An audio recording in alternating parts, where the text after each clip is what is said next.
So, welcome to lecture 15 and we are discussing about the equivalent circuit of a transformer. Equivalent circuit. In fact, this is exact equivalent circuit. Refer to primary side.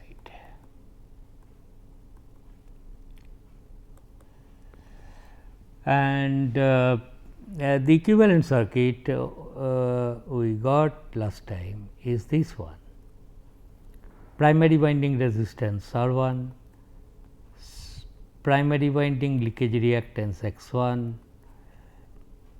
then you have this parallel branch.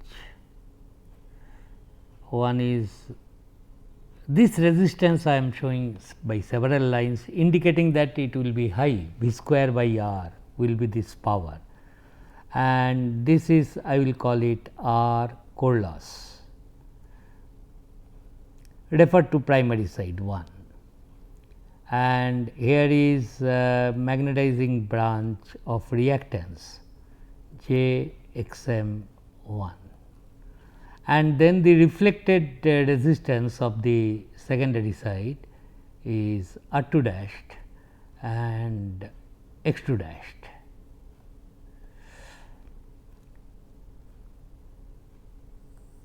And here there will be the load impedance whichever you have connected to the secondary side of the transformer S square Z 2. And A is equal to N 1 by N 2.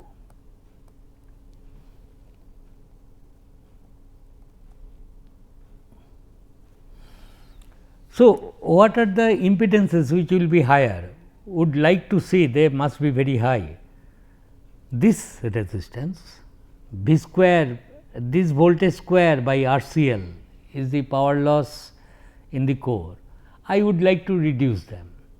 Similarly, this reactance I would like to make it as high as possible, so that magnetizing current is less. So, this current is called I m, and this current is the core loss component ICL.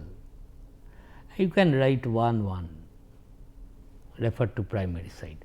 This current is your I 2 dashed,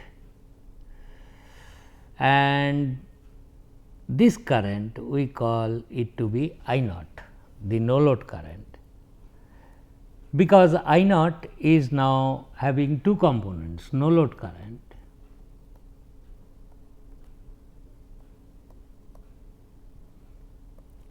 is I naught will be sum of the core loss component of current plus magnetizing current, is not these two currents will make I naught. Why it is called no load current? When the load is not connected on the secondary side, this will be open circuited, Z 2 is infinity. Recall that this is equivalent circuit of what? Practical transformer is connected like this.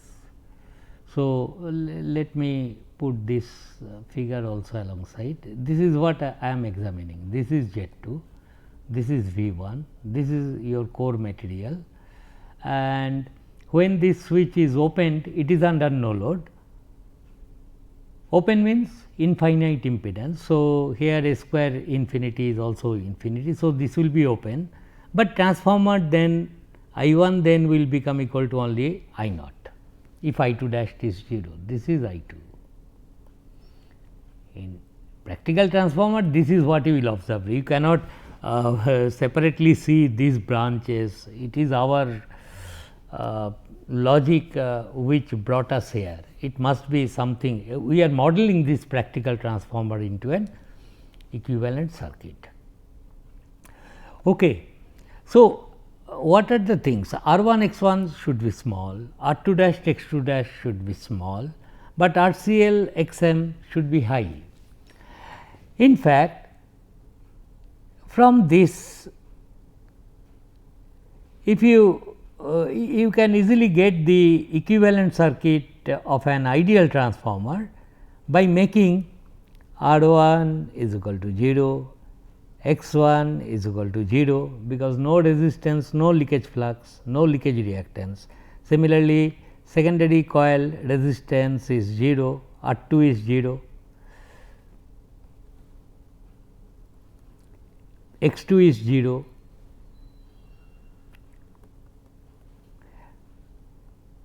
which implies R 2 dashed is 0, x 2 dashed is 0, and RC1 L1 RCL core loss 1 going to infinity, XM1 going to infinity. So, this equivalent circuit then will simply reduce to this one.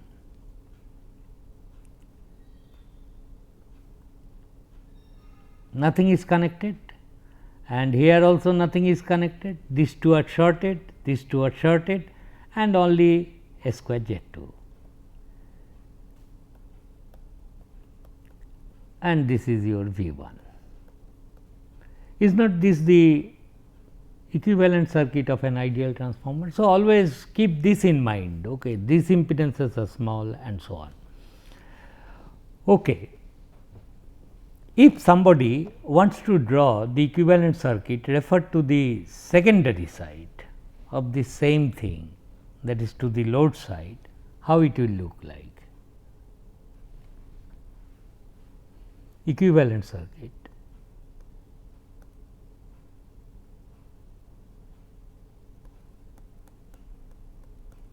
Refer to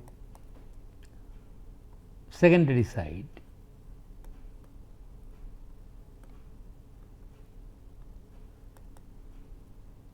or load side.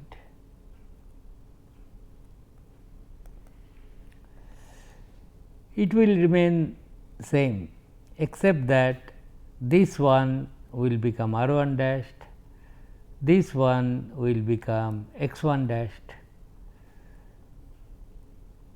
Here that those two parallel branches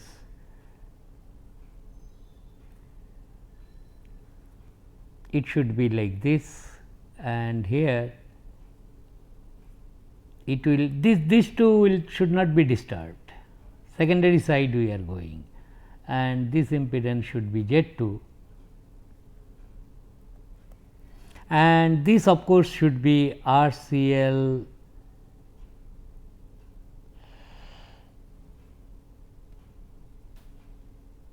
one dashed XM 1 dashed. Now, what is this R 1 dashed? This R 1 dashed will be equal to R 1 by S square, opposite thing. What is this x 1 dashed? Actual leakage reactance by S square. R 2 x 2 will not suffer any change. Similarly, actual impedance. What is this x m 1 dashed? It will be x m 1 by S square. And what is this one? RCL 1 by S square. What is A? A is N 1 by N 2. What is this voltage? V 2. What is this current? I 2. What is this current? I 0 dashed. And what is this current? I 1 dashed, reflected here. And what is this voltage?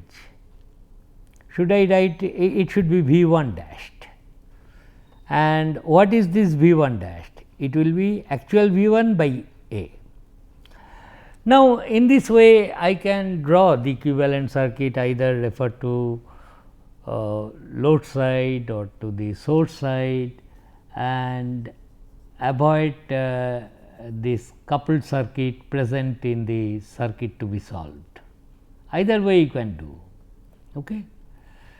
Your practical transformer is this is the real thing I 2, this is I 1, but these things practical transformer can be viewed as this one. So, either way you can now solve the circuit, even nothing is now neglected, but as you know the parameters value enter into the ideal transformer concept to to represent a practical transformer. That is what the thing is.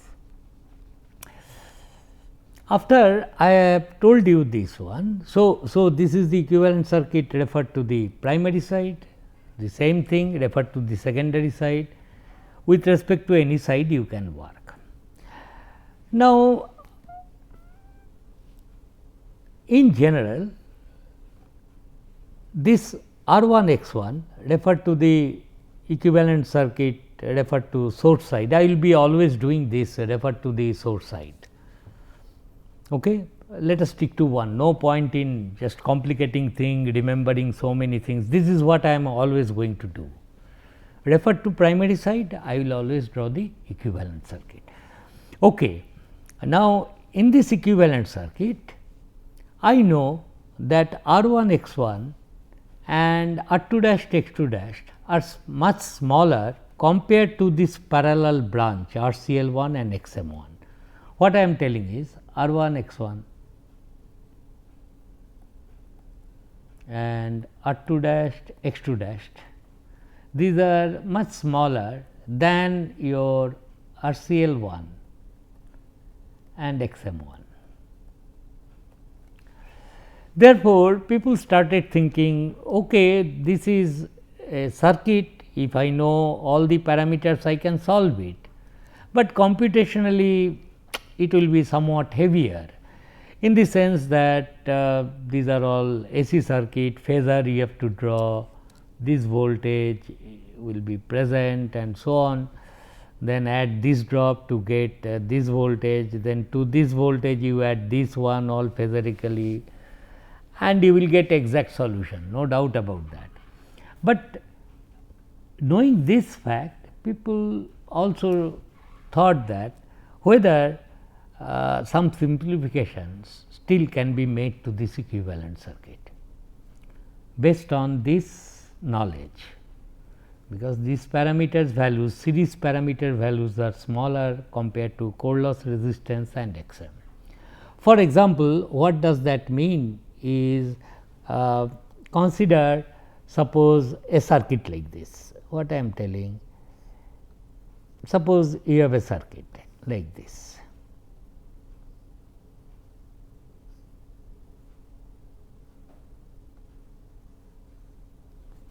Suppose I say this is say 4 ohm, suppose I say this is 4 ohm, this is 4 ohm, and this is say 80 ohm, I say that.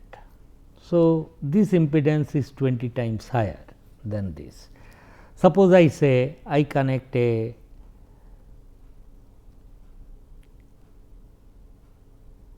say some 64 volt to this circuit. I am interested to know this current. Okay, you can parallel this is a very simple circuit, 80 into 4 by 84 plus 4, 64 you divide with that resistance, get this current. But suppose you are a very practical man, practical engineer, you will be happy to know what will be the current drawn from the battery, and I will sacrifice some accuracy. I will say that this current will be, you solve it 64 by 8 ampere.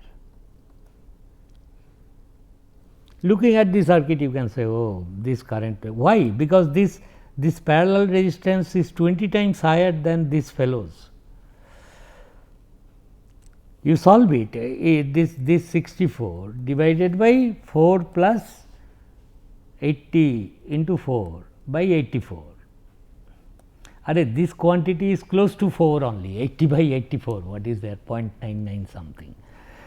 Therefore, and we always know the equivalent resistance of a very high resistance and a low resistance is of the order of the load resistance itself. Therefore, is not just looking at the circuit, I will tell, look here, this current in this branch will be close to 8 ampere, that is all. He calculates correctly, he will maybe he will come to some thing very close to 8, but he will save a lot of computation. Of course, in a DC circuit resistances are manipulated just like that, but in AC circuit it is not. You have to complex algebra you have to do to find out the jet equivalent of this branch and so on. So, coming back to the equivalent circuit referred to the primary side, if I know that this impedance is much higher compared to these values and these values, then I will rather sacrifice some accuracy, not too much. At the same time, I will reduce my computational burden. What I am trying to tell is this parallel branch. Okay, I will take it better, draw it in a separate page. So, this you remember, it is exact equivalent circuit. Suppose it is the equivalent circuit, this is V 1. Okay. This is the equivalent circuit we have seen. Now, what I am telling that this equivalent circuit, you just select it and push it here. This is the equivalent circuit. Now, in this equivalent circuit, this branch which is high impedance value compared to this. So, this branch I will first remove, I will not consider this branch. So, R 1 X 1 and R 2 dashed X 2 dashed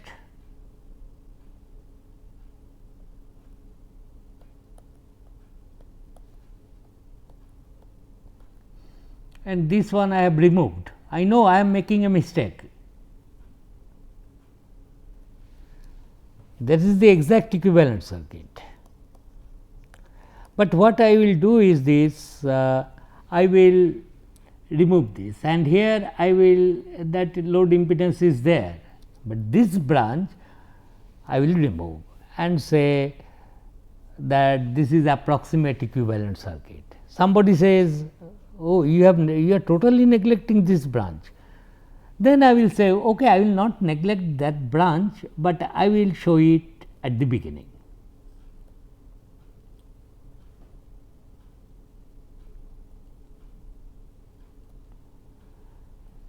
So that I have got some computational advantage now, that branch present here makes it much more complicated than what it was here. That is what I am telling. And this I am just not doing just out of nothing, because of the fact that R 1 X 1, R 2 dashed X 2 dashed, these are all small compared to this R C L 1 and X M 1. For a well designed transformer, I will presume that whoever has designed this transformer, they must have kept in mind that core loss should be made as small as possible, magnetizing current should be made as much less as possible, which indirectly means that R C L 1 is high and X M 1 is high. If that be the case, this being smaller, you forget about this branch and show it on this side, just bring that branch forward. So, you are neglecting approximating something, but at the same time you are not totally ignoring this part to take into account, like the previous problem. In this problem somebody says, okay, this is will be something like this 4 ohm you connect load resistance, and you are skeptic also would like to improve upon your results simply by ignoring this totally, show it here 480, and the current supplied from the battery will be not 8 ampere, it will also take this into account, but the result will be improved upon. This is also approximation, and totally neglecting this is also an approximation, that is fine. But what I am telling you, do not neglect too much, but get a tremendous computational advantage. Why? Because this current I can easily calculate 64 by 88, and this current whatever it is 64 by 80. These two can be added, series parallel business goes, and still you will be very closer to the correct value, what I am telling. They will not be exact, I agree with that. So, with that, so this circuit, keep in mind what exactly we are doing, then you will get pleasure. And all said and done, nowadays powerful calculator is available, everything is there. So, one can live with the exact equivalent circuit as well, but nonetheless even with the calculators you have to this, then parallel these are to be parallel, complex numbers, lot of computational effort, then that should be added with R 1 x 1, get the values. So, I think I have been able to put in your mind that why that approximation is done, simply to reduce the computational effort. So, this is called approximate equivalent circuit.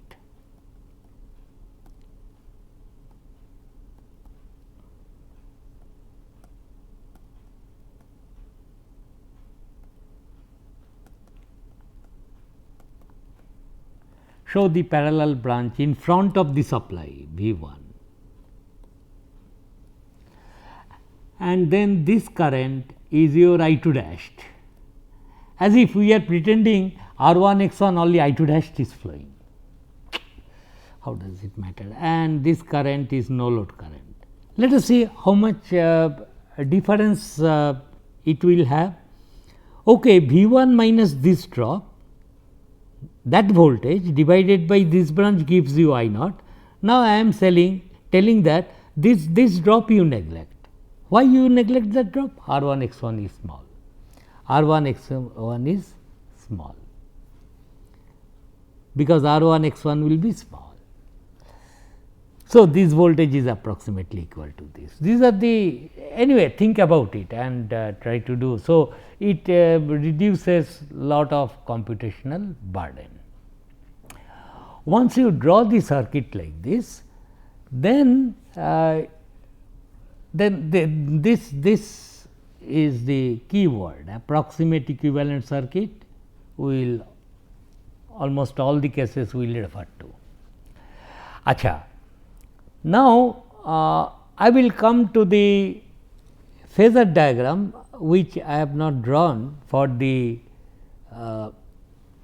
for this circuit. For example, I will draw once, you in fact can avoid that after learning approximate equivalent circuit, but nonetheless let me at least draw the equivalent circuit of this exact transformer.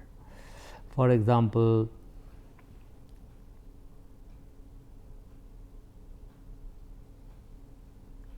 suppose this is the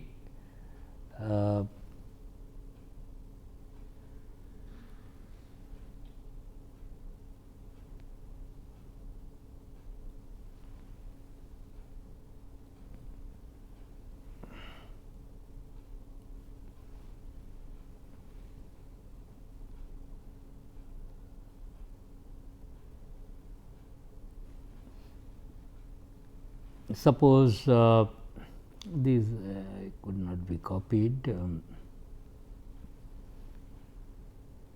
This was R 2 dashed, X 2 dashed, and here was a line. This is the exact equivalent circuit, exact equivalent circuit.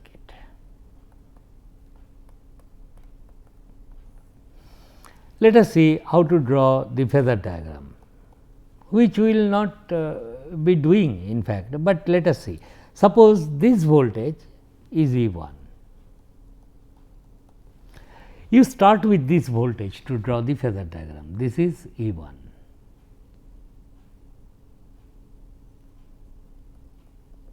Refer to the primary side. If this is E 1, you know your ICL 1 will be in phase with this.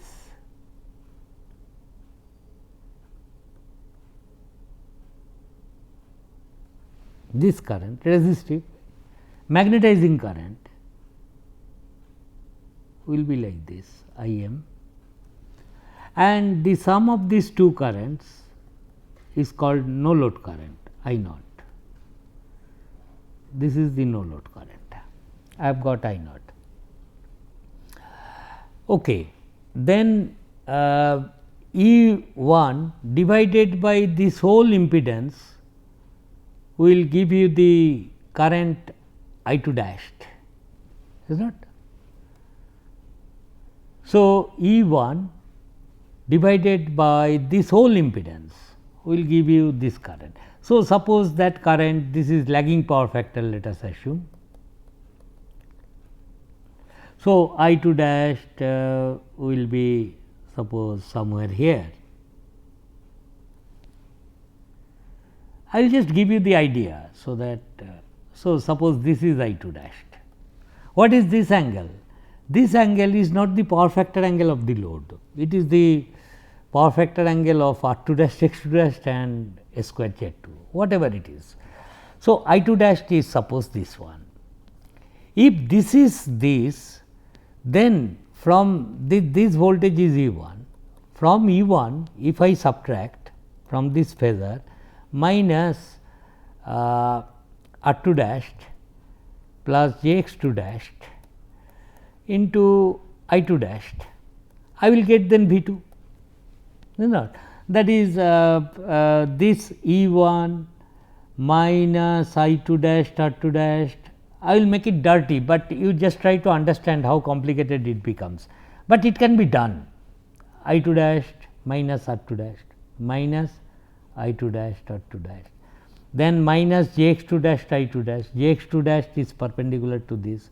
So, subtract that, wherever you will add up, that will be minus J x 2 dashed I 2 dashed, and then what I am telling, this will be your V 2, is not. Then this angle will be your power factor angle, and so on. This is the load power factor angle, whatever it is. This diagram we can. Then I naught plus I 2 dashed will give you I naught plus I 2 dashed. I am sorry, I naught plus this I naught dashed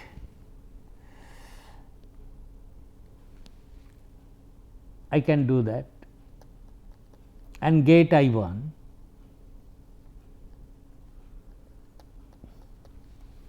I am looking for where is my V 1. V 1 is nothing but E 1 plus I 1 into R 1 plus J x 1. I 1 I have got, I know E 1, therefore, I 1 R 1 parallel to I 1 R 1 plus J I 1 x 1, and this you add, you will get V 1. I mean, this is the idea, what I am telling, if you know this voltage, you can completely draw the phasor diagram. So, it can be done in several ways, although you will see later this complicated diagram is not necessary if you have a powerful calculator, and if we have decided we will use the approximate equivalent circuit, things will be much more easier, and we will see it in the next class. Thank you.